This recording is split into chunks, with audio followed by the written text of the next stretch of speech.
Trade பெரிய லெவலில் profit கொடுத்தது. அப்ராக்சிமேட்லி பார்த்தீங்கன்னா எவ்வளோ 10% ப்ராஃபிட்டு. 10% ஒரு மேசிவான ப்ராஃபிட்டு. வாங்க அது அது அது முதல்ல என்னென்னு பார்த்துட்டு அதுக்கப்புறம் இன்னைக்கு நாளைக்கு என்ன ட்ரேட் எடுக்கலாம் அப்படின்றத நம்ம டிசைட் பண்ணலாம். சரிங்களா? ஃபர்ஸ்ட் திங், அது சின்ன ஒரு ரீகேப். எதுக்காக நம்ம பார்த்தோம், இந்த சார்ட் பேட்டர்ன் பார்த்தா உங்களுக்கு தெரியும், ஃபிளாக் அண்ட் ஹோல்ட் பேட்டர்னு. நம்ம நினைச்ச மாதிரி பார்த்தீங்கன்னா நமக்கு இங்கே பிரேக் அவுட் கொடுத்தோம்னா இந்த லெவல் கிட்ட கீழே ரீட்ரேஸ்மெண்ட் ஆகிருந்தனால நாம் எங்கே பை பண்ண வச்சுருந்தோம். ஸோ அப்ராக்சிமேட்டாக 10%. நம்மளோட டார்கெட் 32%, அதாவது 1:1 கிடச்சிச்சு. நம்ம 1:3 அப்படின்ற மாதிரி தான் எதிர்பார்த்துருக்கோம். வெயிட் பண்ணால் அது கண்டிப்பாக போயிடும். கண்டிப்பாக பார்த்தா 10% மேலே, இதுக்கு மேலே தான் போகும். குறைஞ்சது 132 இல்லை 130 அந்த லெவலில் நமக்கு டார்கெட் வச்சா பெட்டராக இருக்கும். போகட்டும், எவ்வளோ தூரம் போதோ போகட்டும், பார்த்துக்கலாம். சரி, ஓகே, இன்னைக்கு இல்லை நாளைக்கு என்ன ட்ரேட் எடுக்கலாம் அப்படின்னு தான் நம்ம டிசைட் பண்ணலாம். பிடிசியை பார்ப்போம். தெளிவாக தெரிஞ்சுக்கோங்க, இப்போ இங்கே என்ன பை பண்ணாலும் எல்லாம் மேலே தான் போவோம். ஏன்னா பிடிசி ஏறுற மூடுக்கு வந்தாச்சு. தேவையான அளவுக்கு மேலே கன்சல்டேஷன் பண்ணியாச்சு.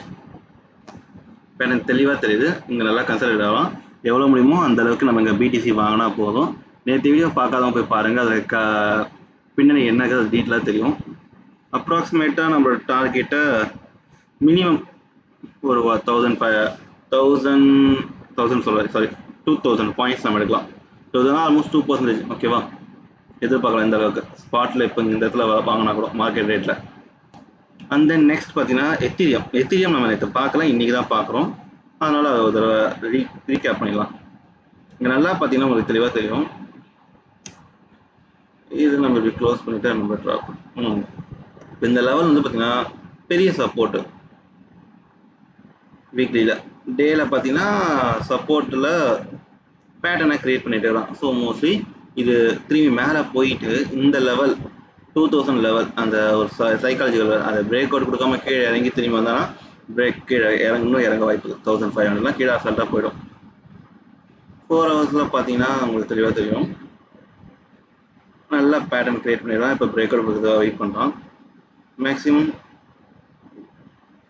இது இவனோட ஸ்டாப் லாஸ் வைக்கலாம் 1500. ரொம்ப பெரிய ஸ்டாப் லாஸ் ஆகுது யோசிக்கலாம். ஏன்னா இந்த லெவலில் கொடுத்தா கரெக்டான ஸ்டாப் லாஸ். மினிமம் நம்ம டார்கெட்டை இவ்வளோ தூரம் எதிர்பார்க்கலாம். 1:1 தான் இருக்கும், இல்லை அது ஒரு கம்மியாக தான் இருக்கும். போக போக ஏறிடும். கண்டிப்பாக பார்த்தா இவ்வளோ தூரம் வரைக்கும் நம்ம எதிர்பார்க்கலாம். ஓகேவா? நம்ம கொஞ்சம் வெயிட் பண்ணி பார்த்தா பெட்டராக இருக்கும். கண்டிப்பாக இவ்வளோ தூரம் வரும், எதிர்பார்க்கலாம் நம்ம. ஏன்னா நல்ல இது லெவலில் இருக்குது. ஸோ எத்திரியம் பிடிசி நீங்கள் வேறு என்ன கிரிப்டோவில் பை பண்ணி ஹோல்ட் பண்ணாலோ இல்லை இன்வெஸ்ட் பண்ணலாம் நினச்சாலும் நீங்கள் இப்போயே ப்ரொவைட் பண்ணலாம். ஏன்னா நல்ல ரேட்டில் இருக்கலாம், நம்ம ப்ரொசீட் பண்ணிக்கலாம். எத்திரியம் வேறு என்ன அல்ட் காயின்லாம் ரொம்ப பெஸ்ட்டாக போகும். ஏன்னா பிட்காயின் வந்து நல்ல ரேஞ்சில் இருக்குது மேலே போகிறதுக்கு. ஸோ ஷார்ட்டாக சொன்னால் லாஸ்ட்டு 1 வீக்கில், நெக்ஸ்ட்டு 1 வீக்கில் ஒரு நல்ல பையிங் சிக்னல் தெரியுது மார்க்கெட்டில் இன்வெஸ்ட்மெண்ட் பண்ணுறதுக்கோ இல்லை நம்ம பை சைடை சிக்னல் பண்ணுறதுக்கோ. ஸோ மறக்காமல் நம்ம இந்த வீடியோ சேனலை சப்ஸ்கிரைப் பண்ணிக்கோங்க, கம்யூனிட்டி எல்லாத்தையும் ஜாயின் பண்ணிக்கோங்க. அப்போ தான் இன்னும் டீட்டெயில்ஸ் வந்து நிறையா தெரியும். And then by.